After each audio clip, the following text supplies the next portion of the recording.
Hi guys, and welcome back to rainy lockdown England. Hopefully this is one of the last videos you're gonna have to see from us here lockdown in the UK. We have flights booked for next Wednesday, so there shouldn't be too many more of these. This is a highly anticipated video, and this is how do we afford to travel, and we're going to give some tips on how we travel. Exactly. We're going to go more in on how we do it specifically. We obviously have tips and ways to do it better. We'll explain how we did things wrong at certain points and how you should do it. It depending massively on your budget and what you are working as. We see this question asked to a lot of people that travel a lot, whether they are travel video makers or just normal backpackers, right? So it varies completely on what you're doing. To start off, we have got to go back to February 2019, and we both have worked full-time from that point for about 5 or 6 years. I was a postman, Molly was a customer service assistant. It's been so long. I always forget. It's bad, really.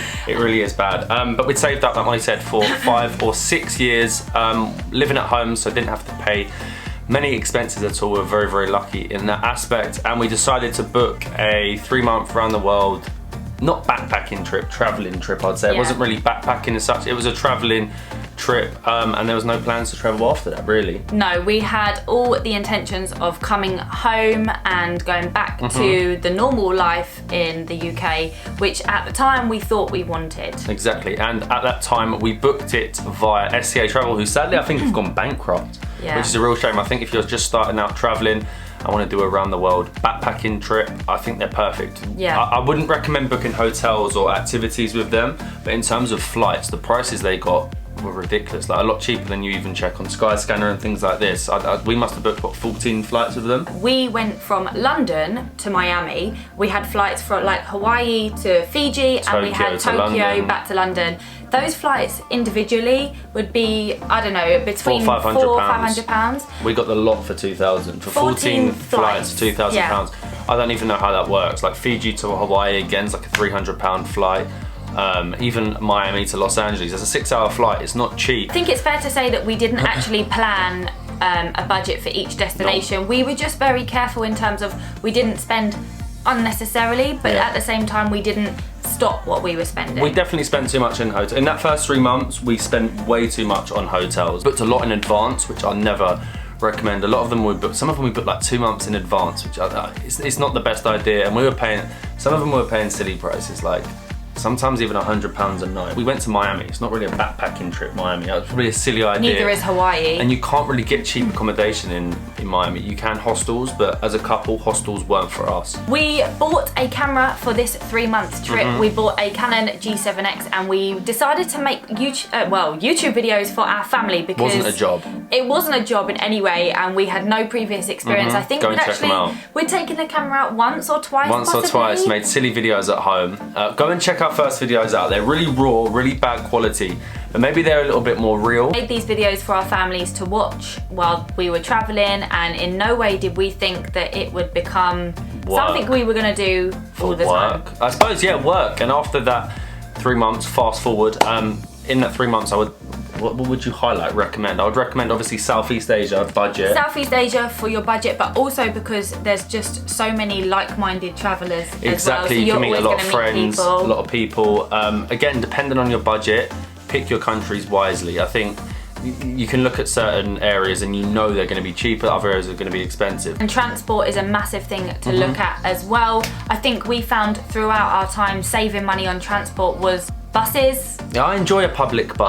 I'm enjoying public bus. Every now and then we might get a taxi or private driver from one town to another if we are short on time, but that's only come with us doing this for work and we have to make a video in a specific place. Back then it didn't matter. And that leads us on to ending that 3 months, and we then had, I think at the end of that 3 months, we had around 15,000 subscribers. Was it really 15,000? Which was good, considering they were terrible videos, and we thought, how can we turn this into something? We wanted to go back traveling again. We weren't making any money from YouTube at this point, were we? We hadn't monetized. We maybe had just monetized, and we were making hardly any at all, not much money at all. Not to pay for traveling in the slightest, but we tried to plan how then we could turn our YouTube and the skills that we were slowly becoming better at into a way that we can travel, make money, or even break even. Even now, breaking even to travel is something that we're happy about. We don't care about making money yet. That's something in the long term. We had to invest as well because whilst we were traveling in the 3-month period when we were in the Philippines, Matt took our Canon G7X into the sea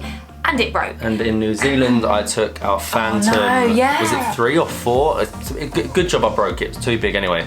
Drone and crashed it into a waterfall in New Zealand. From that, we decided on our next trip, which was back to the Philippines, the country we loved most in that 3 months of travel, I'll definitely agree. And it was a perfect... It ticked every box as well. Ticked every box and was a perfect place to go to as a base to start trying to make this your job. It's cheap accommodation, amazing beaches, cheap food, and you have destinations near it that you could go to, which we did. We went to the likes of Hong Kong, Taiwan, and Brunei actually, wasn't it? So what we did in Seoul, South Korea. In those situations was from where we went on Skyscanner and we chose the cheapest flight. We're still living off our savings. Massively, still savings. Living off our savings.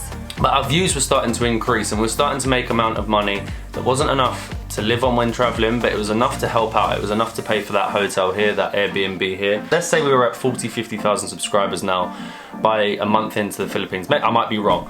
We probably at this point, and I would recommend to you if it's something that you want to do, this is a time that you could be getting brand deals. You could be working with the hotels there, but we didn't think that. We always thought you've got to wait for someone to come to us. We're actually thinking about making something more in depth here.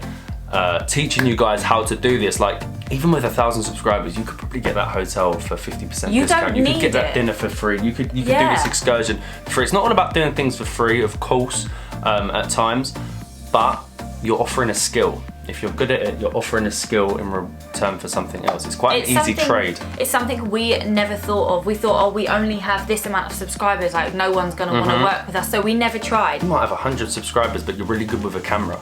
If you home in on them skills and show them skills, there's something that can come back for you. But in them first 3 months, we would never reach out to anyone. In that second 3-month trip, we also had a few brand collaborations. So you will advertise a product or something on your channel and you will charge them a fee for that, which we thought was crazy. So that's another way of making money. And again, hotels. Some people will work with a hotel and not only have a free stay, but they will charge them. We have never done that, and I'm not sure it's something I really want to do. I think if you offer the two things together, you offer advertisement on your channel, which at times it can go really well. Sometimes you feel awkward, you only get a few thousand views, sometimes you'll get tens of thousands, sometimes you get hundreds of thousands of views. You want them to get hundreds of thousands of views while you're working for that hotel because it's great advertisement for them. I would say, if we're going to be completely honest, we never used our YouTube or our Instagram until the last last few months. Our trip from January, we did again the Philippines with my dad, which wasn't really classed as work. And then we done India and Sri Lanka, but again in them places we paid for it. We didn't actually do any collaborations with hotels. We've done a couple of like food tour collaborations with a couple of businesses, which is really great because it's good content for you, good content for them, and you get to try some amazing food. We had learned our lesson this time though. We did actually look for the cheapest hotels that we wanted to stay in, of hotels rather than in the first 3 months of our travel just paying for what we thought looked nice. We did actually do a lot of research, so we did learn from our mistakes. Exactly. Airbnb was a lifesaver for us. Staying in Airbnbs, narrow down the hotel prices, but again in that 3-month trip we didn't work with any hotels or anything like that. We paid for it ourselves. The YouTube money was at a steady pace where maybe the YouTube money would probably cover the hotels for certain trips, but that's about it. We'd have to cover the rest, or if we'd had a brand collaboration, maybe that would cover the rest. So we're probably just about just below at this point. Still, we weren't quite breaking even like we are now. But local buses and local food was pretty reasonable, so we were able to travel cheaply whilst using our YouTube money to cover the bulk of it. And that zooms us up to the most recent trip of the Balkans, 3 months around Albania, Kosovo and North Macedonia. This was a trip that we didn't see coming. It was a trip that, because of COVID, we went to the countries that were open and it was such a good experience. Somewhere that we didn't expect to go, but really blew us away. And at this point we planned to break even. So we knew that these countries would be cheap in terms of accommodation, in terms of travel, in terms of food. But we homed in on our skills a little bit more at this point. I think we'd reached over 100,000 subscribers as well at this point. Yes, we reached over 100,000. So you do sort of have a selling point. We had a selling point. We started going to them a little bit more. Maybe we might message a hotel. I never think you should message a hotel and be working with a hotel the whole time of your trip because it's too much stress. Some hotels will want too many things in terms of recordings in terms of photos. So if you're doing it at every hotel, it's too much stress, but one here and there, that will help you break even, or maybe make, if you were breaking even before, but then out of that month trip you might get a few days, then you might be making a couple of £100 that month. And we'd like to show you at some point. After our next trip, it's coming very soon, we'll show you how we worked with certain companies and certain businesses to make a trip happen that we probably wouldn't have been able to do without YouTube or this platform. But I'm not so sure it's about the subscribers. I think it's about your skills, and we can show you how you word things correctly, how you talk to businesses, how if they come to you, you know the right things to offer. Now we know what to say and how to sell yourself. Yeah. Take away the YouTube first of all. Let's scrap it like we did at the beginning. Is don't be silly on hotels like we've been. Obviously everyone knows about hostels. You stay in hostels. Transportation, get them public buses. Public buses are fun. Food. You can eat local food. Supermarkets, especially in Southeast Asia, 7-Eleven, things like that. They are a lifesaver. You go in there, cheap food. They even warm up your dinner in there. And when you come into this YouTube, social media, whether you're travel vlogging, you're blogging, there are ways that you can do it and help break even. Our views aren't always steady, so we can't say, right, this month this is going to pay for our whole travel. It might only pay for 25%. So then you've got to look at other things. So brand collaborations, whether you're advertising a product or working with a hotel, working with a travel business, so you're working with, I don't know, something that will take you out on an excursion, so you save the money there. And one point I just want to touch on is if you have a good camera or you are very good at taking photos and you have your Instagram, say you don't do it for work, you might be able to use that to your advantage. Exactly. So many hotels lack content. Hold on. We know of one of our subscribers that messaged us. Yeah. And he messaged a hotel. I'm not going to say his name. Doesn't matter. Yeah. And he messaged a hotel that we'd stayed at and paid for. Right, he'd only just started YouTube. He had about 500. Let's say he had 500 subscribers. Right, he messaged the hotel with like a really well thought out email. Yeah. That he basically taught himself how to do it. He emailed them and got like 50% off the stay. So it just we could have done that. It's not all about your subscribers. It's not about your platform. It is just about how you. And we want to definitely teach you that in 2021. Maybe in 2021. We are in 2021. Yeah, our next trip is coming. It is one that we'd have definitely not been able to budget for in the beginning. We've learned how to budget it. We're not going to give too much away. Flights are booked. Obviously, flights and getting discounted flights. That is something when you're huge. Like that. That's something that's not in our sort of mindset. We don't want we don't want things for free as such. That's never our plan. Our plan is to, if we can break even and travel, we're happy. But that is how we afford to travel, and that is an insight into how we get some things for free. It was. We hope that it's answered any of your questions. Oh, I have one last point. On.